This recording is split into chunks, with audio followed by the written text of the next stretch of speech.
Hello everyone and welcome to my channel. My name is Kalica and today we're going to be doing some malicious compliance. Weekend Warriors. About 10 years ago I worked for a local company that sold power equipment. Most of our clients were landscapers and contractors who either bought or had equipment repaired regularly. We all knew our regulars. It was a great place to work, partly because the owner and our manager had a zero-tolerance policy for customers and clients who were sexist towards female employees. They supported us, trained us well, and didn't gaslight us when we had to deal with jerks. For the most part, our regulars were great, but the Weekend Warrior DIY guys were terrible. Most of them had more money than sense and did not need anything we sold for their home projects. One summer we had hired a young woman to help on the sales floor on the weekend. She was still in college and kind of lacked confidence. She was great. She had an agricultural background, she just didn't know our products yet.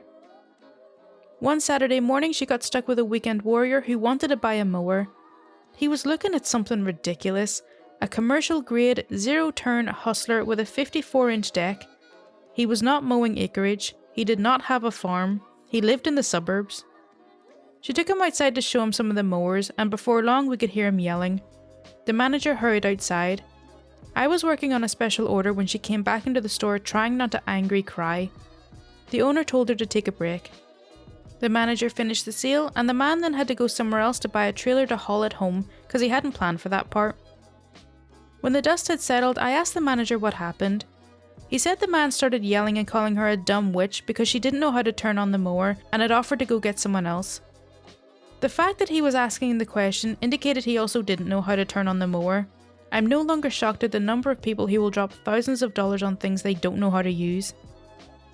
Later that day the owner came over to me, sighed heavily, and told me the guy had called demanding we mail him a copy of the manual because he didn't get one.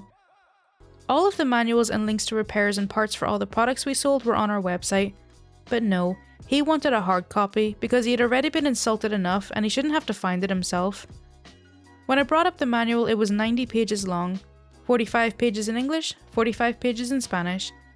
I printed off the Spanish copy and left it for the mailman. I told the owner what I did when I arrived at work the next day. He just started laughing. When the guy called to complain, the owner apologized and told him that a lot of our clients speak Spanish, so we didn't want to assume people only spoke English. The guy returned the mower. We're pretty sure he couldn't figure out how to get it off the trailer. We sold it a week later to a landscaping company. Be careful what you ask for.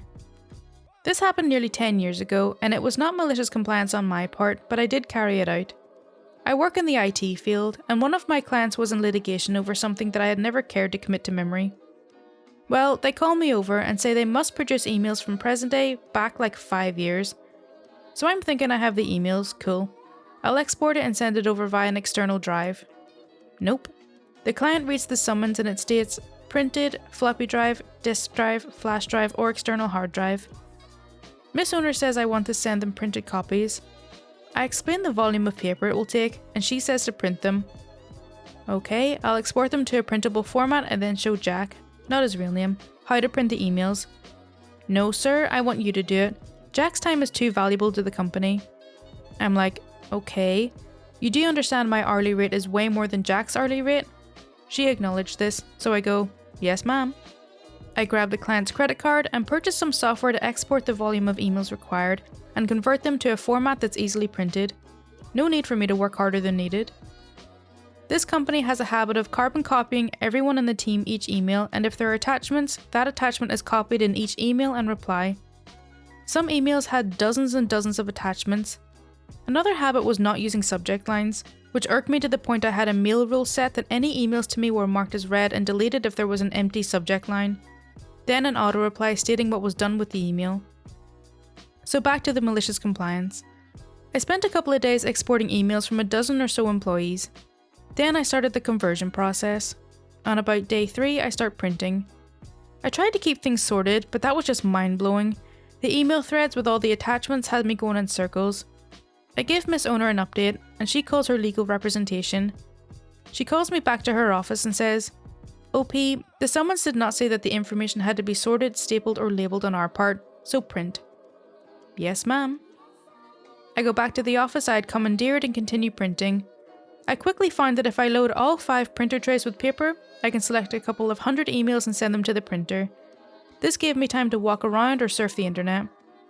I got to the point when I knew the sound of the printer switching trays. I would then refill the empty. This went on for 8 hours a day. The printer would stop after a while, and internal fans would spin up and cool it off and then start printing again. The printer leasing company had to come in and put in a maintenance kit during the job, and shortly afterwards. When all was completed, I spent over 2 weeks at 8 hours a day billable time and had a pallet of paper shrink wrapped and ready for shipping. Both Miss Owner and I had a bit of an evil grin when the pallet was loaded on the freight truck. Miss Owner took years to pay my employer that time and all the other time I spent on other jobs. We can only get 1 hotel room now? Okay. Many years ago, I used to work for a company that did a lot of travelling. We're talking 12 to 20 hours a day in a truck with another guy, often for 5 to 10 days at a time. When we stopped at hotels, which was not every night, sometimes just slept in the truck, we would get separate hotel rooms so you would have a little bit of personal space. This was a per diem rate, and as long as we kept the hotel rooms under that rate, it was never an issue. Well, after about 15 years of this, the company suddenly decided that separate rooms were costing too much money. We had to share rooms now, regardless of the cost. The job market was fairly good at this point in time, and a few guys basically quit on the spot, and the rest complained a lot. Now, this actually created 2 forms of malicious compliance. The first one is instead of looking for a moderately priced hotel, often the drivers would max out the accepted rate. For example, often we would drive out of major cities and stay in the suburbs where hotels and motels are cheaper. Not anymore. You'd find the really nice hotel downtown, and you'd have to pay for parking down there too for the truck, so you expense that also. Then some guys took the policy a step further and would walk into a hotel and say, "I'll give you the max rate for this room." They would chat up the hotel desk, explain the situation, and deliberately overpay for the room, spending every cent they could underneath the max rate, just to cost the company a bit more money. The second bit of malicious compliance took a bit more conniving behind the scenes. Shortly after this change was made, it just so happened that the head manager of the company needed to head out on one of these trips, which was a relative rarity. Through some backdoor dealings, a few of us managed to get the most obnoxious, smelliest driver on the schedule with him. This guy was a bit of a trip. Nice guy, but didn't like to shower very often, talked your ear off, and refused to turn on the radio. Was really pretty slovenly, and liked to watch porn really loud in the TV in the hotel room. He wasn't the brightest bulb either, but was relatively competent at his job, and easygoing otherwise. After sharing a hotel room with him for 1 night, the manager decided he needed his own hotel room. We made sure everyone in the company knew the manager would not even hack it for more than 1 day sharing a room, and this caused some pretty strong strife. A few more good guys quit. Shortly thereafter, they reinstated the policy of individual hotel rooms. But now the damage had been done. Some of the guys really liked staying downtown, so the parking fees for the trucks went up, and the overall cost of the hotel rooms went up too. Another per diem tale. Not mine, but a friend's. He is a heavy equipment operator for a company that builds temporary roads for power lines, loggings, pipeline jobs, and that sort of thing. The crew meets up at the yard and travels out to the job site for the first day of the job. They are given a per diem for hotel accommodations for remote jobs, but my friend has a short school bus that he's converted into a camper, so he pockets their per diem. He sleeps in the camper, cooks his own food, rather than eat in a restaurant. He gets along well with the rest of the crew and is able to use their rented rooms for showers and such. These guys were local to the yard. Some would get their spouse to drop them off, and one guy would ride his bicycle in.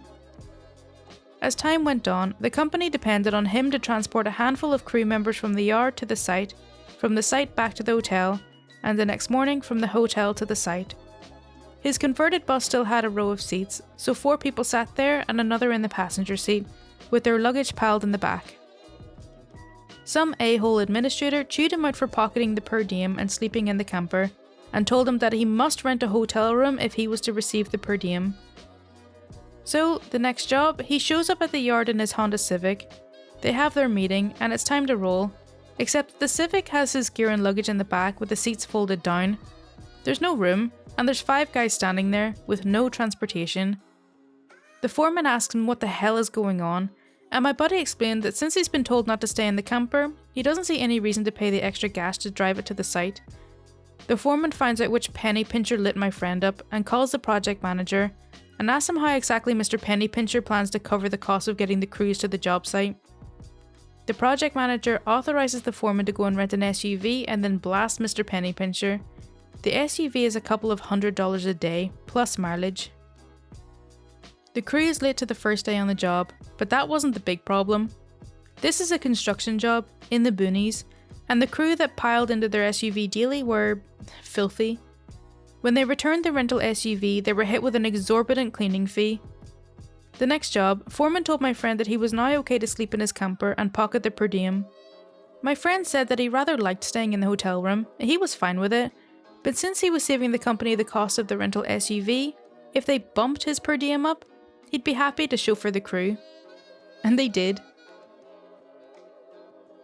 Okay, so that's all for r/malicious-compliance. I really hope you did enjoy it.